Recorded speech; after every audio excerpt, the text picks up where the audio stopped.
Before the marches, before the microphones, before the world knew the words, "I have a dream," the civil rights movement was already happening inside beauty shops.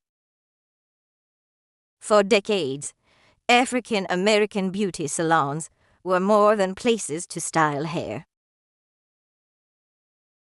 They were safe spaces, the one place Black women could own, lead,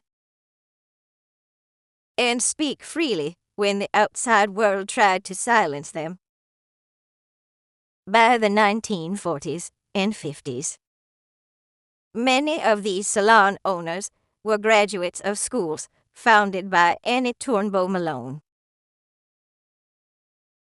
Madam C.J. Walker, and Sarah Spencer Washington. The same women who learned to press hair and mix formulas also learned to run businesses, manage money, and organize communities. Inside these shops, women gathered to talk about more than curls and conditioner. They talked about boycotts, voter registration, and how to protect their families in a segregated world. Beauty shops became the unofficial headquarters of the civil rights movement.